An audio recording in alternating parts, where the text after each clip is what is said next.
ఆదికాండం 32వ అధ్యాయం చూడండి, మొదటి వచనం. చాలా పెద్ద టాపిక్, కానీ చిన్న ఇంట్రొడక్షన్ పార్ట్లో చిన్న ఇంట్రొడక్షన్ ఇస్తాను అంతే. 32వ అధ్యాయం 1వ వచనం. యాకోబు వెళుచుండగా దేవదూతలు ఎదుర్కొనిరి. చాలు చాలు చాలు. And Jacob went on his way and the angels of God met him. సరే, 32వ అధ్యాయంలో ఏముంది? యాకోబు పెనుగులాడాడు. పెనుగులాడిన తర్వాత ఏమైంది?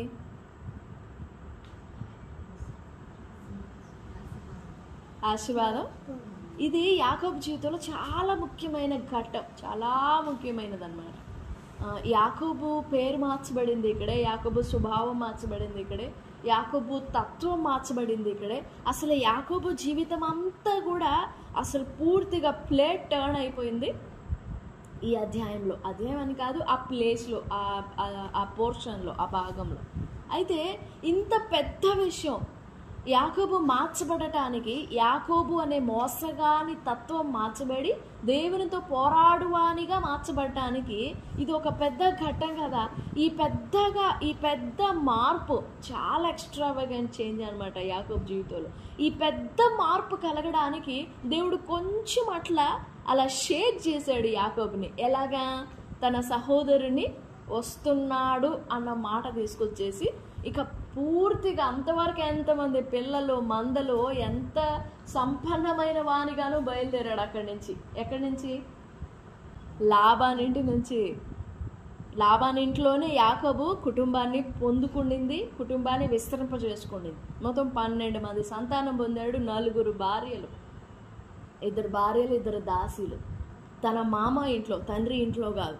అక్కడ కొంచెం సెట్ అవ్వకపోయేసరికి అందరినీ తీసుకొని బయలుదేరాడు. ఇక హాయిగా పోయి తండ్రి ఇంట్లోకి పోయి హాయిగా బ్రతకొచ్చు అనుకుంటే, ఆ మార్గ మధ్యలోనే దేవుడు తత్వమంతా మార్చివేయడానికి లోపల తన హృదయపు లోతులు ఎన్నో 21 ఏండ్ల నాటి పాపాన్ని తవ్వుతాడు. అక్కడ యబ్బోకు రేవు దగ్గర 21 సంవత్సరాల పాపాన్ని తవ్వి ఒళ్ళంతా వణుకు పట్టేటట్లు చేస్తాడు. ఎలా చేశాడంటే, ఏశావు వస్తున్నాడు అని జస్ట్ ఒక మాట వినపడితే తనకి మందలు ఉన్నాయి కదా, గొర్రె మందలు, పశువుల మందలు ఉన్నాయి కదా, ఒక్కొక్క మందని, కొంతమంది దాసుల్ని ఒక గుంపు ముందు, ఇంకొక మందని లాస్ట్లో చాలా చివరిలో తనకు ప్రియమైన వాళ్ళని ఉంచాడు. ఎందుకు? ఒకవేళ ఏశావు కోపం తగ్గకపోతే వరుసగా చంపుకుంటూ వస్తాడు కదా, వాళ్ళల్లో నా బిడ్డలు, నేను బాగా ప్రేమించే వాళ్ళు చివరి ఉండాలని పెట్టుకున్నాడు. ఎవరిని?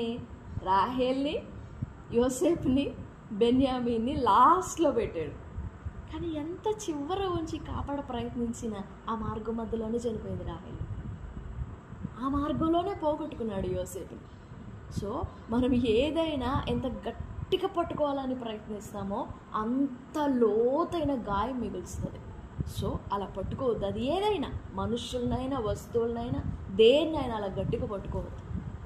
మనం గట్టిగా పట్టుకుంటే కాపాడుకుంటాం అనుకుంటాం, కానీ దేని మీద అయితే మనం గట్టి పట్టు పెడతామో దేవుడు దాన్ని.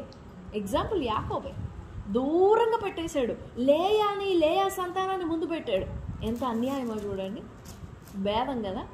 మళ్ళీ తర్వాత ఇంకొక దాసి ఉండింది కదా, ఆ దాసి పిల్లల్ని వెనకాల పెట్టాడు. ఇంకొక దాసి ఉంది, రాహేలు దాసిని కూడా ముందే పెట్టేశాడు.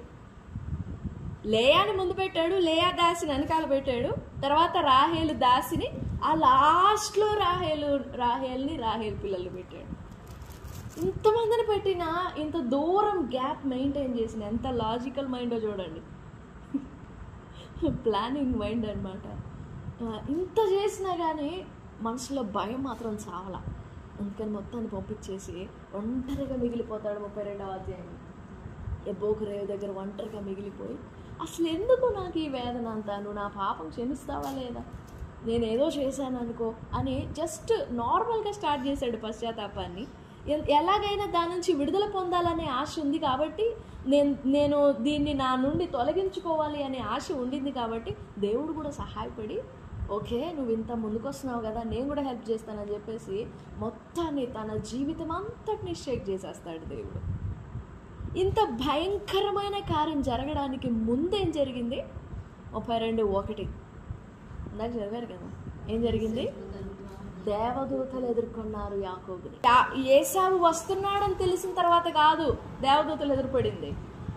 దేవదూతలు ఎదురుపడినాక ఏశావు వస్తున్నాడనే వార్త వినపడింది.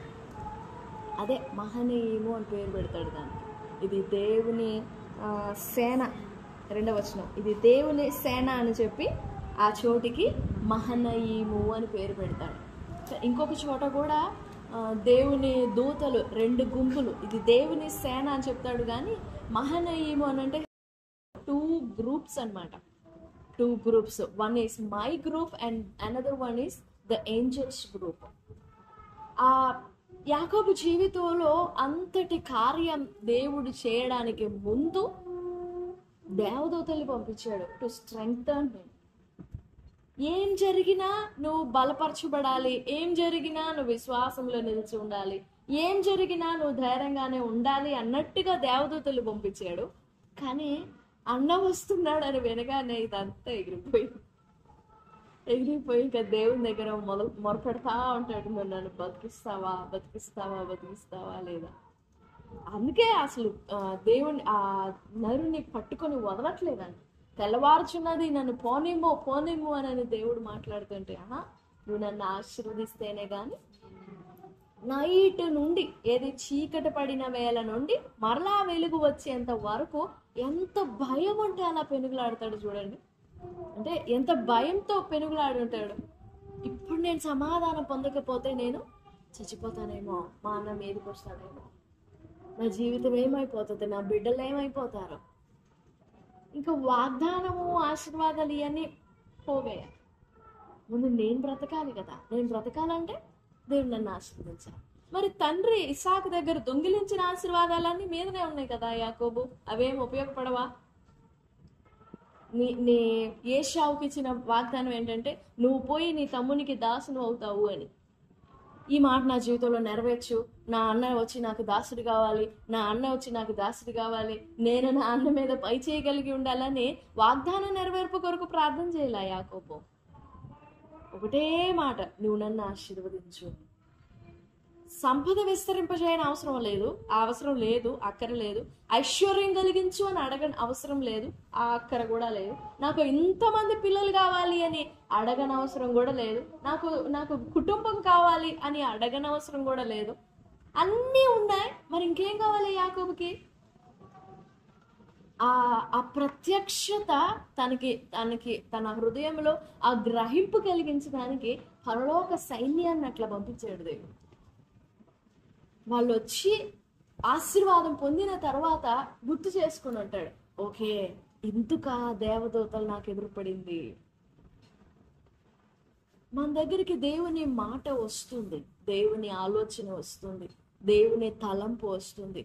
బట్ దాన్ని మనం ఎంతో వినయంతో, ఎంతో దీన మనసుతో దాన్ని మనం గ్రహించాలి, లేకపోతే పోగొట్టుకుంటాం. మన మీద దేవుడు కలిగి ఉన్న ఆశ్చర్యమైన ఆలోచనలు, మన పట్ల కలిగి ఉన్న తలంపులు, నా తలంపులు మీ తలంపుల వంటివి కావు, నా మార్గాలు మీ మార్గాల వంటివి కావు, అవి ఆకాశము కంటే హెచ్చైనవి.